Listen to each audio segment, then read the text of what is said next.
All right. Hey there, students. Tom Ritchie here, and it is time for some more AP Euro review. Okay, don't be fooled by George Washington over there. All right, this is going to be AP Euro, and this review session is going to be focused on Unit 8, which is the 20th century global conflicts, basically World War I, interwar years, World War II. Okay, so that's what we're going to do. And then next Monday, we will be looking at contemporary Europe. Now, I haven't done it yet, but I'm going to be adding some things to our exam week broadcast. So y'all hang with me. I have not set the exam week schedule yet, but I will do that later this week. And those of you who are here in the Crowdcast, remember, if you're on YouTube, make sure to go to the link in the description, join the Crowdcast. If you're taking the AP Euro exam, it's a very good idea for you to be in a situation where you are in the know. Okay, so I would say definitely make sure you're coming and joining us on Crowdcast. So as far as that goes, let's see. I don't think it is crooked. I don't know. I think maybe my camera's, it does look crooked, but when I'm looking at it, it doesn't look, it doesn't look crooked at all. Okay. Like I don't think it's crooked, but it might look that way. But for whatever reason, I think that's the webcam. So with that, let me go ahead and let's see here. The chat is going. Yeah, so you can be real, Ella. Go ahead and be real. I don't know. They're sometimes like maybe too real. Wait, what are they doing? What? Yeah, okay. So with that, so let's go ahead and go into this. Now, this is okay, good. Now, the most upvoted question actually has nothing to do with this. So we're going to hold off on that one, but we might look at it later on. So with this, how ineffective was the League of Nations? Okay, that is an easy, like one word answer, very ineffective. Okay, the League of Nations is basically a meme. Okay, and so when it comes down to it, what we want to note though, let's think about, where did the League of Nations come from? Okay, so first of all, I've got a lecture on YouTube on the causes of World War I. Okay, so go ahead and take a look at that lecture. Remember militarism, the alliance system, then imperialism and nationalism. Okay, so these are some things that Woodrow Wilson, remember the 14 points. Okay, so we definitely want to be thinking about the 14 points, and Woodrow Wilson really being the first American president who tried to come in and influence European policy. Okay, so let me just go ahead and take a look here, and let's see. I've got my World War I slides. Now, remember the causes of World War I, militarism. Let's go ahead and kind of note on that. Okay, so when we're thinking about the League of Nations, we also want to make sure that we're doing a pretty good, review here as we're going through here. So going from that, let me just make a few notes here. Now, remember, I've got a proper lecture here, so I'm not going to spend like a whole lot of time on everything, but I do have a proper lecture, and we are now screen sharing.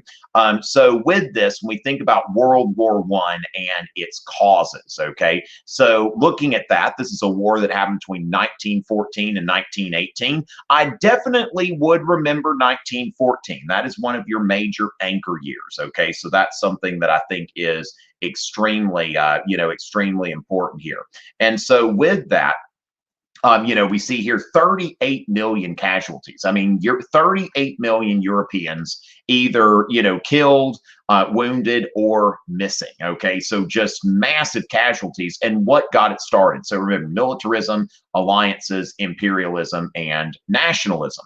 Now, with that militarism, we want to note the Anglo-German arms race. And when we're thinking about militarism, we're thinking about the HMS Dreadnought. Now, when you watch the video, I've actually got these sound effects when I'm saying Dreadnought, and I'm really fond of them. So you should watch the video and comment about how cool they are. But basically, the Dreadnought was this battleship that was so far ahead of other battleships, okay, that basically it made everything that had happened before this, okay, it made everything that had happened before this just completely obsolete. Okay, so the Dreadnought, now it's not about how many ships you have, but about how many dreadnoughts you have. Okay, and so I mean that is a big dreadnought there.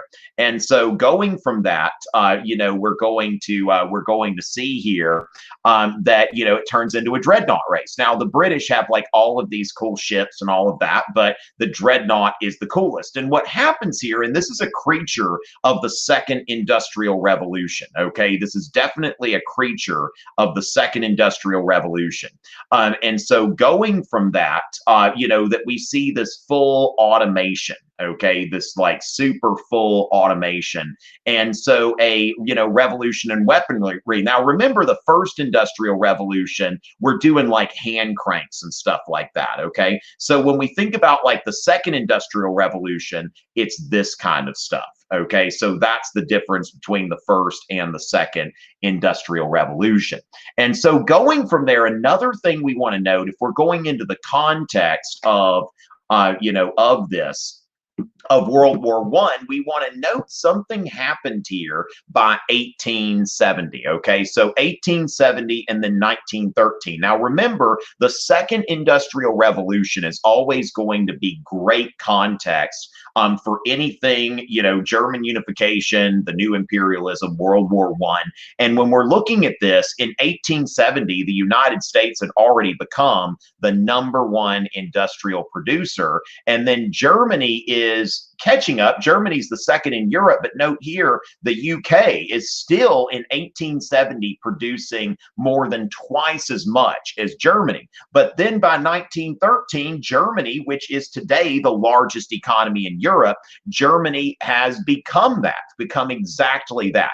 And so we see here where Germany, thanks to the efforts of Bismarck and others, the British got to the table first. But then the Germans, through Bismarck's efforts, the Germans engaged in rapid industrialization. You notice France is still just kind of like lagging behind, right ahead of Russia. Like that's what's really interesting is Russia is almost, Russia is almost there on that level with France. Okay, so that tells you about how like behind France is here, that basically Russia's right behind them, and Italy not even close. I mean, Italy's behind Russia.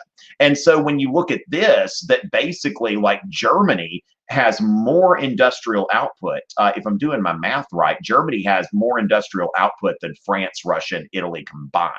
And so this is something that is highly important here. And so with that, that creates tensions. Basically, the Anglo-German arms race, and specifically the dreadnought race, is creating tensions here. Now, the alliance system. This is something here that, Bismarck is the architect of the alliance system. Now, the thing is, it's just kind of like nuclear weapons. There's a clip on YouTube where Margaret Thatcher, when she was the prime minister of the United Kingdom, she's talking about like nuclear disarmament and stuff like that. She's like, why would we ever want to get rid of nuclear weapons? They've been the best thing that have ever happened to us because they basically stopped war.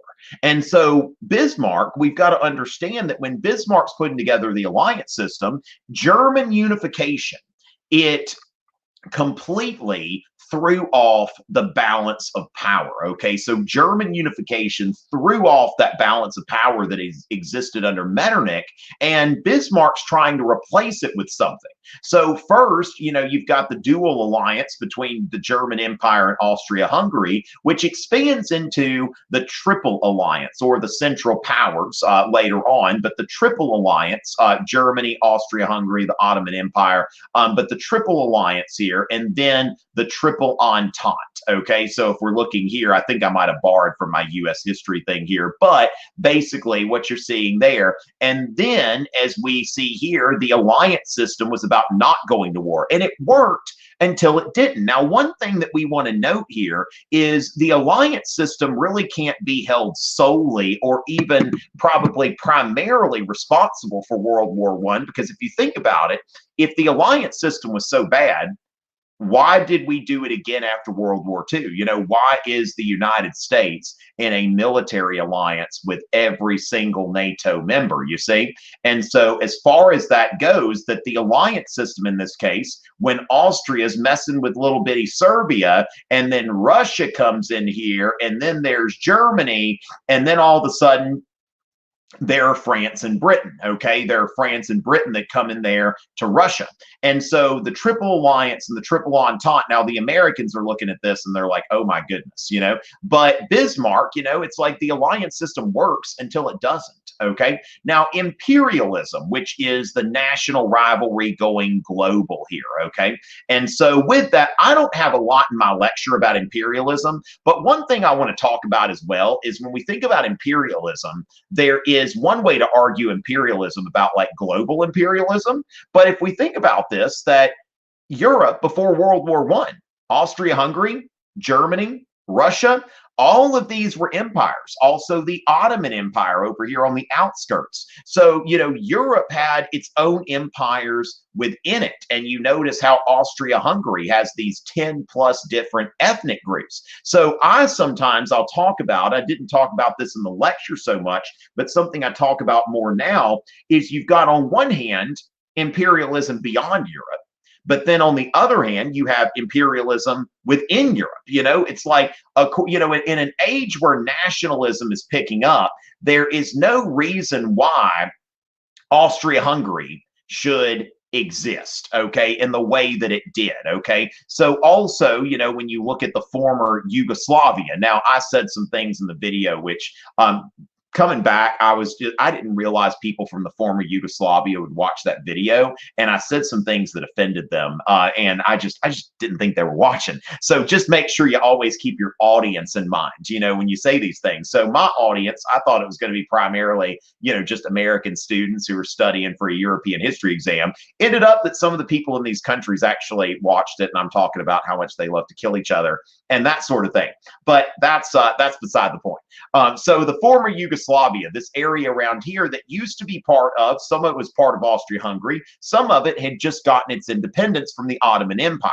So one of the key themes, this course does not, this course does not really go into the inner workings of the Ottoman Empire, but it's important to note what kind of destabilizing effect that the retreat of the Ottoman Empire, the so-called sick man of Europe, was causing, you know, in this area, the Balkans, you know, that the Ottomans are losing strength and, you know, these other countries are becoming independent.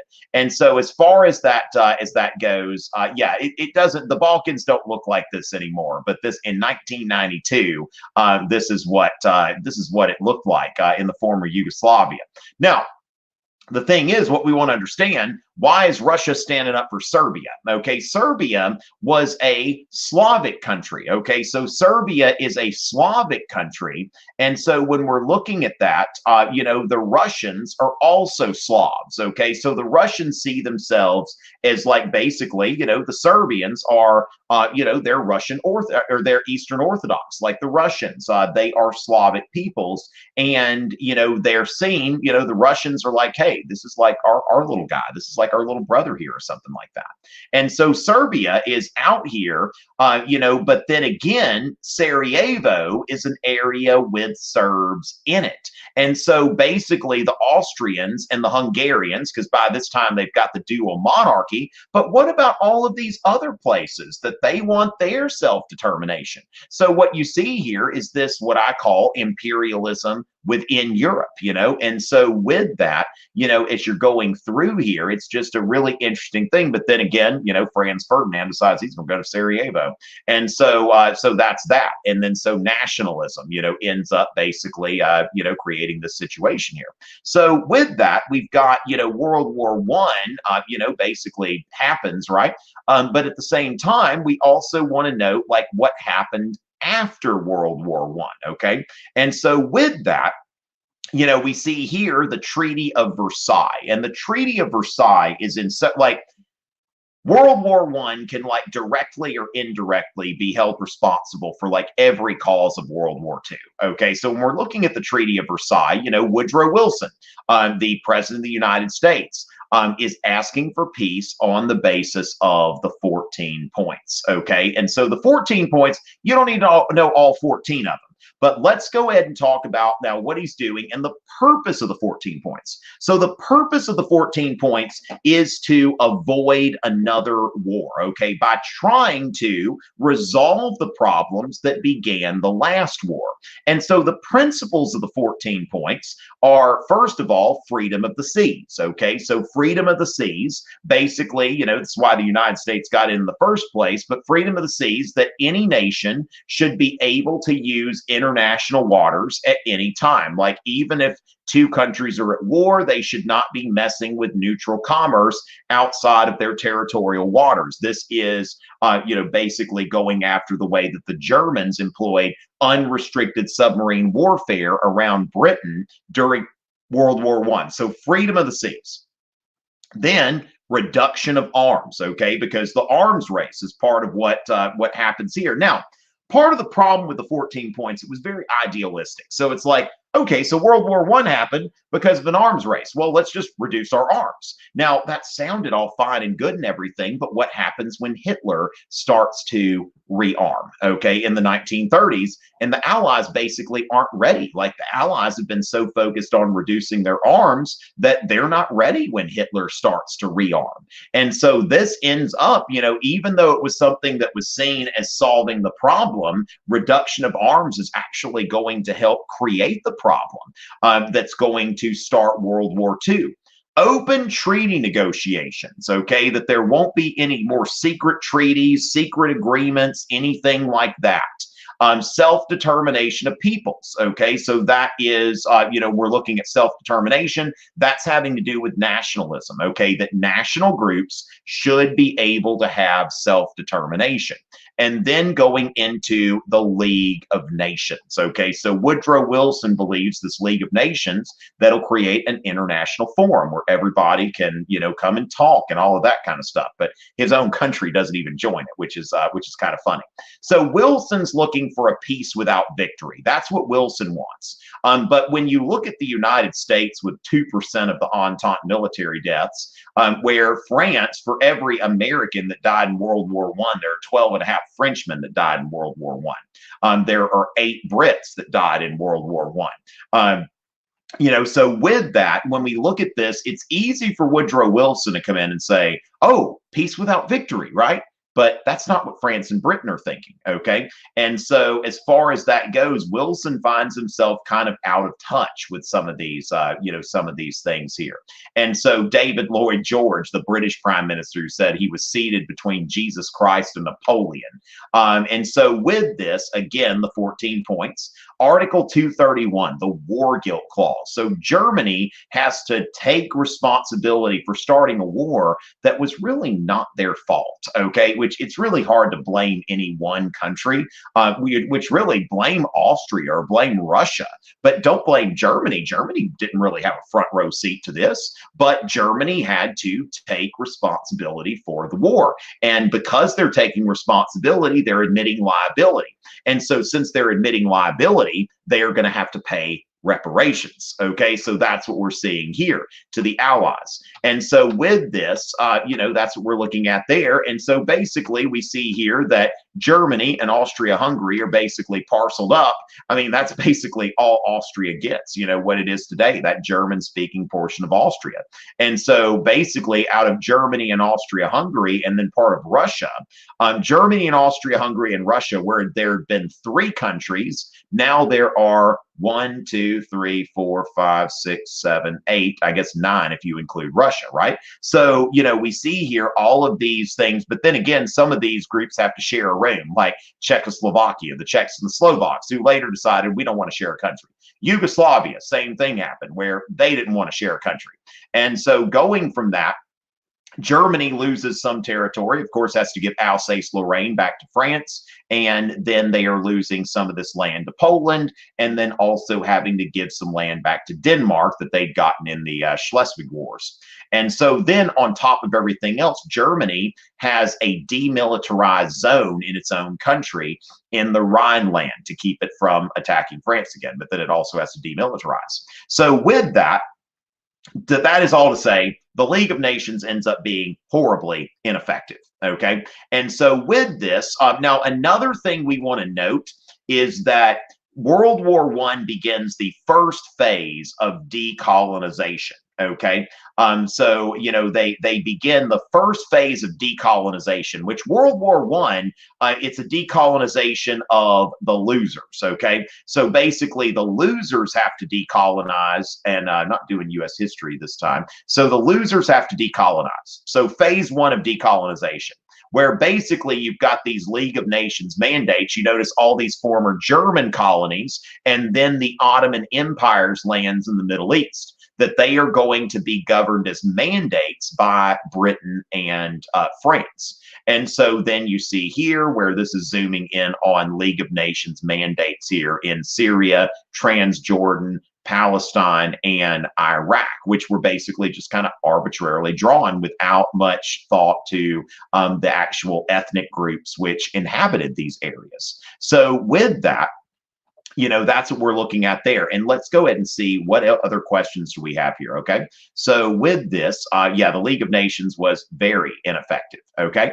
So going from here, all right, so this is something that I think is a great, a great example here. What should be higher in the chat there? So with that, now I know that Marco Learning has a Discord server, so y'all might want to look that up. The closest I would say to a Discord server for AP Euro is Marco Learning's Discord server. Do y'all know how to look that up? Are y'all able to does anybody in the chat have Marco Learning's Discord server? So as far as that goes, we've got, let's see. Okay, so there is AP EC study group. Okay, so we've got a Discord for that. But note that, that Marco Learning also has one, but this looks like this is something just for AP European history. So as far as that goes, that, we've got that as well. Okay, interesting. All right, and yeah, Heimler's actually, if we don't have technical difficulties, he's actually going to be joining me in the APUSH chat in a little bit. So he's got a Discord server. Interesting. So going from there, oh, y'all got me as the icon there. Let's see. So let's see if anybody's taken Tom Ritchie yet in this Discord server. And let's see. Actually, I already have an account. I should have one at least. Let me see. I'm just gonna look and see if I've got. Okay. Yeah. So I do have a Discord. I do have a Discord account. So let me go ahead and go into this little thing here. Let's see. Okay. Okay. Password.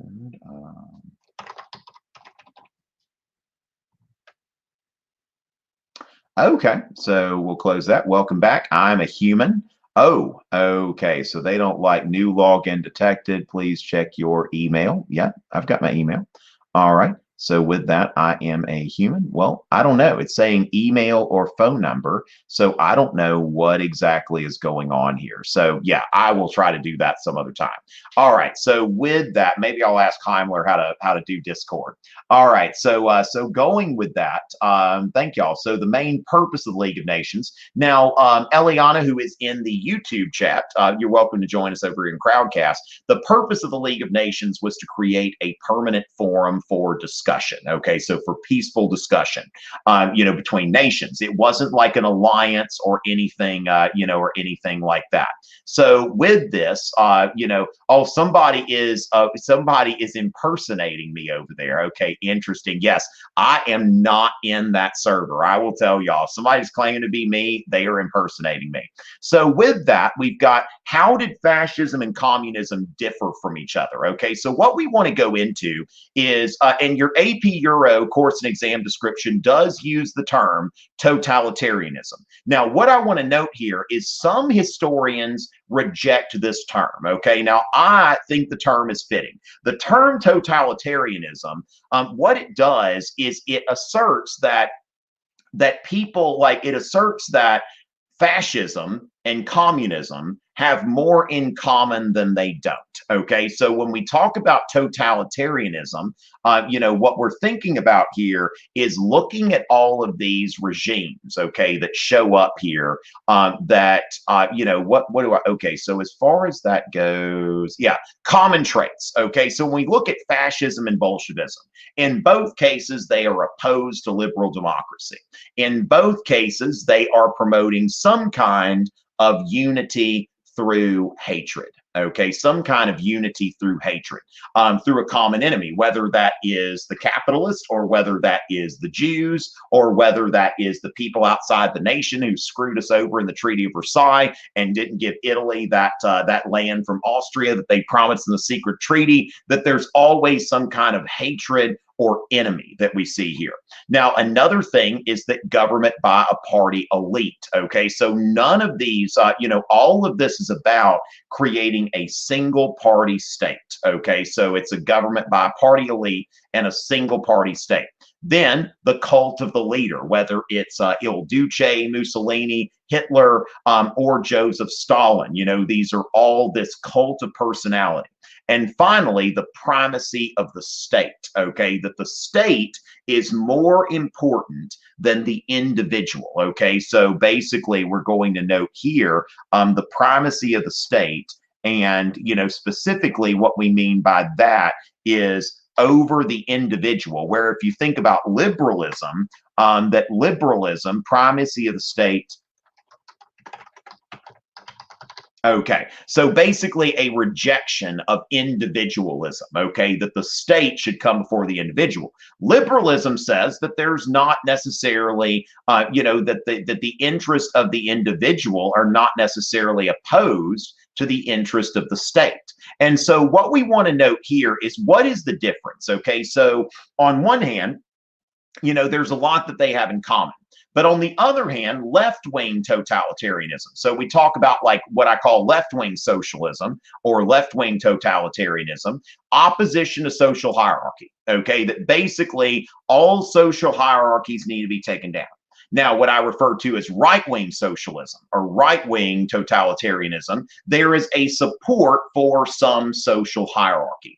That basically, when you look at the Soviet Union, the state takes over all of the major industries directly.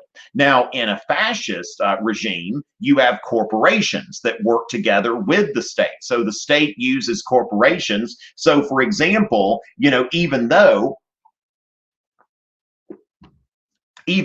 in Nazi Germany you have private companies, BMW is not making what they want, okay? Volkswagen, Hugo Boss, all of these countries that are, all of these companies that are German, they're not making what they want. They're serving the interest of the state, okay? So with that, there is a support for social hierarchy. There is not an opposition to private ownership, but those private owners better play ball with the state. Now, the other thing here is that Bolshevism is fundamentally internationalist. Now, while Stalin was a fan of his policy of socialism in one country, Bolshevism is inherently internationalist. It's not nationalist. Now, this is where Stalin, especially during World War II, when Stalin cast World War II as the Great Patriotic War, that is definitely not Karl Marx, okay? That basically during, this desperate time of World War II, Stalin's even appealing to the church. Like Stalin's asking for the priests to come out and make processions with icons of the Virgin Mary and to pray with the soldiers and all of this stuff. Like he is appealing to their sense of nationalism. But no, that is not Bolshevism. That is not communism. That is Stalinism, and just basically a Stalinism when its back is up against the wall. Let's focus on nationalism. And so with that, fascism though is inherently nationalist. Okay, so Stalin may be nationalist on a bad day. Fascism is nationalist anytime. Okay, so when we look at fascist Italy, Nazi Germany, a very aggressive nationalism. Now, fascism will typically have master race ideologies or look back to a period of national greatness. The enemy equals outsiders, ethnic minorities, whereas Bolshevism is much more focused on class hatred, okay, when we're thinking about what is the difference between these totalitarian regimes. And by the way, if any of y'all didn't know that already, I have a website. Okay, I'm also on Instagram. Y'all keep in mind, y'all, y'all give that a follow if y'all are up to it. So as far as that goes, let me go ahead and go in here and see what our next question is. We'll take a few more. And remember, next week we will have multiple broadcasts. Okay, we'll have multiple broadcasts next week. But the first one, we definitely do have our broadcast on Monday. Okay, our regular broadcast on Monday. Oh my goodness, am I lagging? Am I lagging? All right, so hashtag ad. Thank you so much, Ella. So good to me. All right. So as far as as far as that goes, we're going to see here how and why the alliance systems change. Okay, so basically, Jay, when we're looking at, remember, Bismarck is the architect of the alliance system. Now, the alliance system is partly blamed for World War I. So after World War I, you don't have alliances in the interwar period, okay? Now, actually, you start to see alliances, okay? Because what happens is, Nazi Germany and fascist Italy form an alliance of sorts. Then, during the Spanish Civil War, both the Soviet Union and the fascist, fascist Italy and Nazi Germany, they support their own respective sides. Okay, so the Spanish Civil War, you're going to see that there's kind of a de facto alliance system forming. That Hitler and Mussolini are supporting Franco and his, his nationalist his more conservative nationalist faction, whereas the Soviet Union is supporting like the more socialist Republican faction.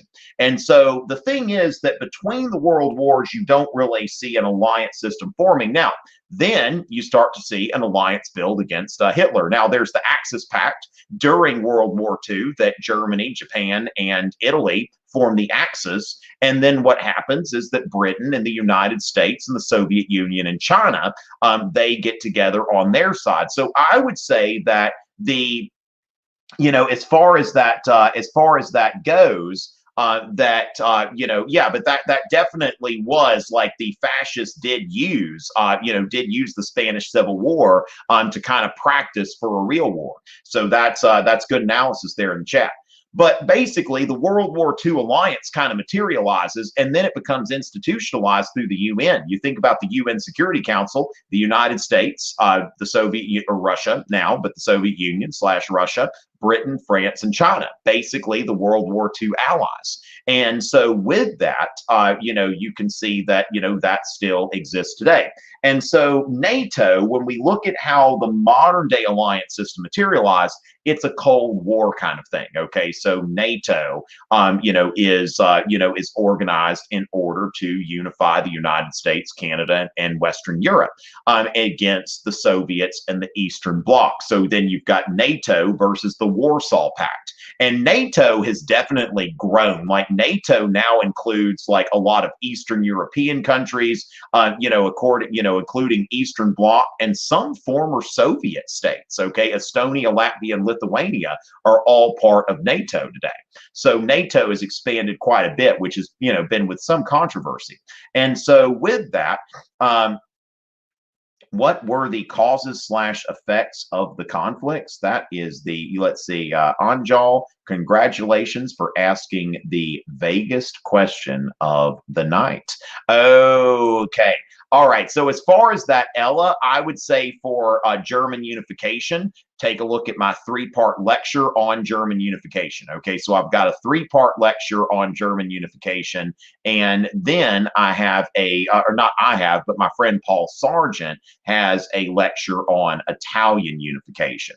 And so with that, Zionism. So as far as Zionism, we want to note that that is a form of Jewish nationalism, okay? And that was started by Theodor Herzl, who published Der Judenstaat, the Jewish state, in 1896. Now, what we want to note there is that is something that was, that the background here, the context for Zionism is the Dreyfus Affair. Remember what happened to Alfred Dreyfus, and basically somebody had sold some secrets to the Germans or done some espionage, and they're like, Probably the Jew, without any kind of evidence or anything like that. And so this was something that went on for years because they found Dreyfus guilty. And when exculpatory evidence came out that was like, he didn't really do this, they retried him, found him guilty again. Okay. And then finally tried him a third time and he was found not guilty.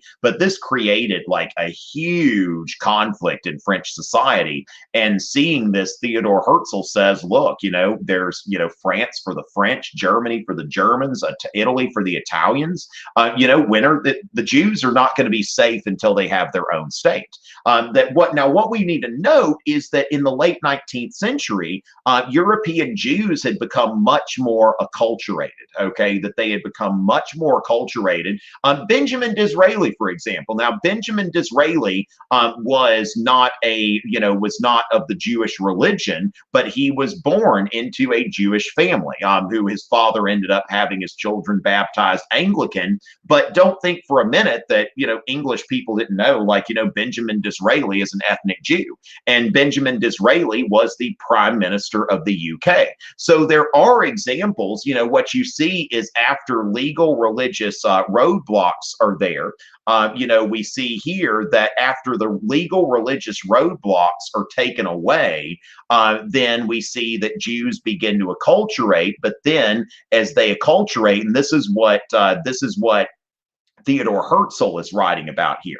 Okay, that Theodore Herzl is writing about basically, Jews will go somewhere where they're not persecuted, and then as a result of their presence, then we're going to see that they face greater persecution, in a place where they thought would be, where they'd experience tolerance. And so as far as that goes, that's what we see here, the developments in the Zionist movement. Now, after World War I, Britain, which remember they had they have these British mandates, okay, where they're governing Palestine as a British mandate. The Balfour Declaration after World War I, this is something that signaled British support for a Jewish state. Now, nothing was done until after World War II. Okay, so after the Holocaust, then finally there is growing support for a Jewish state. But also, it wasn't just that a Jewish state was just put there. Okay, it's not like a Jewish state was just put there and just showed up. That because of Theodore Herzl, lots of Jews between the 1890s and the 1940s immigrated to Palestine in an effort to establish their Jewish state. So, I mean, that was also something that was very much fought for and continues to be something that is contentious even today. All right. So the significance and causes of the crises in the Balkans, okay? So note here, the biggest thing as far as contextualizing is the decline of the Ottoman Empire, okay, which had been a powerhouse, a juggernaut in the Balkans. And then by the 19th century, the Ottoman Empire is seen as the sick man of Europe, okay, the so-called sick man of Europe. So that's what's going on over there. And so looking at this, seeing as that, and then of course nationalism and the Austria-Hungary just refusing to give these different people groups their independence. All right, so as far as that goes, am I going to go over all of Unit 8? Really, this is just a review of Unit 8. It's one of those things we're not going to necessarily go over everything. I'm about to wrap this broadcast up, in fact, because we can only do so much. This is just a study session. Remember, a lot of this depends on you. Now, also, you can download my Romulus app.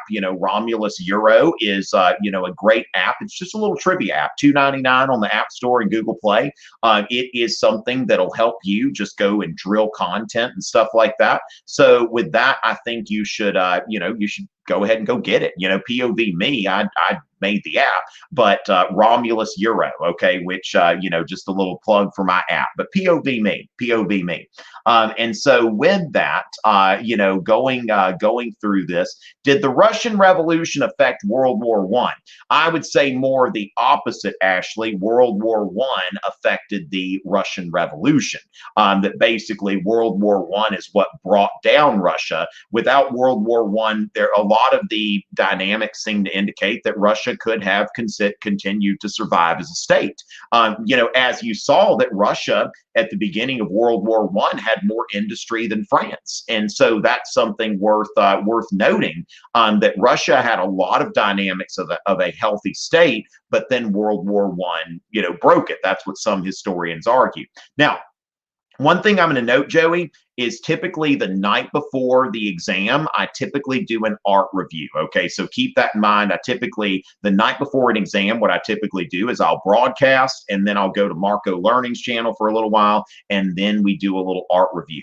So remember, exam week, we are going to kick that off Monday night at 8 o'clock like we usually do, but then there will be some other broadcasts that I'm going to do as well. So by Monday night of next week, I'm going to be giving y'all a full schedule of broadcast. Okay, so y'all just kind of also, yes, okay, this is what I want to do. Y'all tell me if y'all like this. Y'all are talking about poggers, okay? And so what I want students to do, I'm thinking for our gag thing for the exam is on your DBQ somewhere. You put in there somewhere like, when the French Revolution was going on, Napoleon showed up like a pog champ. Okay, pog champ Napoleon. Like, basically, I'm thinking what would be great is to, Marco Learning, I'm talking about now they've got their student support. You can use, I believe, Richie 30 for $30 off of that, but I'm talking about the night before the exam, I'm going to do a free broadcast here, and then I'm going to do a free broadcast on Marco Learning's channel, and then I'm going to do a premium art review that'll be like a $10 admission ticket. Now, you'd say poggers, and then you would cross it out. But it would be like, I'd think about using it in a sentence, like basically, as Napoleon overran Europe, Metternich showed up like a pog champ with the Congress of Vienna, or something like that. But you can always cross something out. You can write pog champ anywhere and just cross it out. What do y'all like that? What do you like that? Okay. What do y'all think about that? Should students, okay, should students write PogChamp, okay, on their DBQ this year? Okay. Yes. No, that's a stupid idea. Okay, so stupid idea. Yes. Okay, we're going to note here. Yes. Best idea I've heard this week. Okay, best idea I've heard this week. No, that's a stupid idea. Let's see what y'all have to say about that. All right, some of y'all got me. Okay, but we're going about 90% of y'all are like, y'all like this idea. But I'm thinking like PogChamp. Okay, do you want poggers or PogChamp? Like, what do y'all think here? Poggers or I think, yeah. So now if you cross it out, there's nothing. Now, the other thing, nobody is going to take off for you writing PogChamp, okay? Nobody's going to take it off if you put that in context. Now, some people, yes, stupid idea people came in here. So with that, but we're still at about 75%. So any form of pog, okay? So any form of pog. I'll definitely put that out there what the gag is, okay? I'm going to put that what the gag is. Digital test takers can still do it. Like, digital test takers can type PogChamp, and they're not going to count off. Like, it's just the readers actually tend to find it funny when there's a gag. Like, they're not sitting there waiting. There's nothing on the rubric that takes off when somebody writes PogChamp. So with that, ladies and gentlemen, remember, same time next week, we are going to kick off our exam week extravaganza. So y'all stay tuned for that, and I will be back, and I will have a full schedule of broadcast ready for y'all next week at 8 p.m. And we will focus next time on the as far as you can call the person grading at a PogChamp. We'll see. So with that, ladies and gentlemen, no more pogs in the chat tonight unless y'all are going to go over to that Discord server where somebody's impersonating me. It's always a pleasure.